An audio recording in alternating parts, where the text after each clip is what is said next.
The dragon cast down. The vision of the woman and the dragon. John looked, and behold, a great wonder appeared in heaven. There was a woman clothed with the sun, the moon under her feet, and a crown of 12 stars upon her head. She was with child, and she cried out, travailing in birth, and pained to be delivered. The radiance of the woman filled the heavens, and all creation watched as she labored. And then another sign appeared, and lo, a great red dragon rose up. It was fiery and dreadful, with 7 heads and 10 horns, and upon its heads were 7 crowns. Its tail swept down 1/3 of the stars of heaven, and cast them to the earth.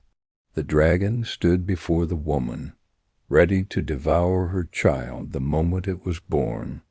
The woman cried out, and she brought forth a man-child. This child was destined to rule all nations with a rod of iron, and his destiny was sealed by the hand of God. At once the child was caught up to God and to his throne. The dragon's plan was broken, for the hand of the Almighty had lifted the child beyond its reach. The woman fled into the wilderness, a place prepared by God. There she was nourished and kept safe for 1,260 days. Even in her flight, the protection of God covered her. Though the dragon raged, the wilderness became a refuge of grace. The war in heaven. Then war broke out in heaven, the dwelling place of the Most High. Michael the archangel, mighty and glorious, rose with his angels to do battle against the dragon. The dragon fought fiercely, and with him his angels. Yet Michael and his host were strong, filled with the power of the Almighty. The clash of light and darkness shook the heavens. Swords of flame and voices of thunder filled the air with terror and awe. The dragon fought with fury, but he could not prevail. His strength was nothing before the decree of the Lord of hosts. Neither was their place found any longer in heaven. The dominion of the wicked was broken, and their dwelling cast down. The great dragon was hurled down, the ancient serpent, called the devil and Satan. He who deceives the whole world was thrown to the earth, and his angels with him. The heavens resounded with triumph, for the accuser of the brethren was cast out. No longer could he stand before the throne of God to accuse day and night. The voice of victory rang out. Now is come salvation and strength and the kingdom of our God and the power of his Christ. The triumph of the saints. The saints overcame the accuser by the blood of the Lamb. Their testimony was their sword, and they loved not their lives even unto death. Therefore the heavens rejoiced, and those who dwelt in them gave praise. But a warning was proclaimed to the earth and sea, for the devil was cast down with great wrath. He knew his time was short, and his anger burned hotter than ever.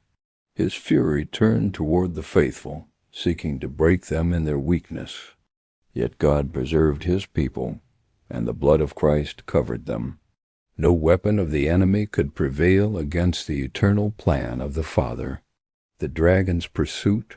When the dragon saw that he was cast unto the earth, he pursued the woman. He longed to destroy her who had brought forth the child. The woman was given 2 wings of a great eagle. With them she flew into the wilderness, into her place of safety prepared by God. There she was nourished for a time, times, and half a time. The hand of God shielded her from the face of the serpent. The serpent spewed out water like a flood after the woman. He thought to sweep her away with a torrent of destruction. But the earth came to the aid of the woman. The ground opened its mouth and swallowed the flood which the dragon cast forth.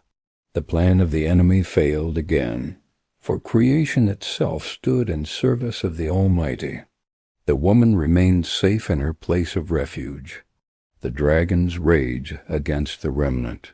The dragon was enraged with the woman, and his fury knew no limit. He turned his wrath against the remnant of her seed. These were those who kept the commandments of God. They held fast the testimony of Jesus Christ, even in the face of trial. The dragon stood upon the shore of the sea, plotting his next move. His heart burned with vengeance, but his time was short. For the Lamb who was caught up to heaven was seated upon the throne. The destiny of the nations lay not in the dragon's hand, but in the rule of Christ. Reflection on the vision John beheld and trembled at the sight. The vision revealed the ancient conflict between the kingdom of light and the kingdom of darkness. It showed the fury of the enemy and the triumph of God's people. The dragon was cast down, yet the battle raged on earth. The child who was to rule all nations was safe at God's throne. Yet the faithful on earth faced the wrath of the enemy with courage and steadfastness. Their victory came not by their own strength, but by the blood of the Lamb. Their faith and testimony were their weapons, and death itself could not rob them of the crown. The heavens rejoiced, for Satan was cast out. But the earth groaned, for the serpent now prowled among men with great anger. The vision stood as a warning and a comfort. Warning because the enemy sought to devour. Comfort because the hand of God guarded his people. And John, in awe, recorded all that he saw, that every generation might know the truth of the battle and the triumph of the Lamb. Thus ended the vision of the woman, the child, and the dragon. It was a picture of heavenly war, earthly struggle, and divine victory. The dragon was cast down, and his fury kindled against the saints. Yet their victory was secured, for Christ had overcome. The remnant stood firm, and the testimony of Jesus shone brighter than fire. The Lamb who was slain was alive, and his kingdom would never fall. The dragon's rage was great, but his time was short. The saints endured, waiting for the day when the Lamb would return with power and glory. And John, the servant of Christ, bore witness of these things. He wrote them that all might believe and hold fast in the day of trial. For the testimony of Jesus is the spirit of prophecy. And the vision of the dragon cast down is a reminder that the kingdom of God shall stand forever.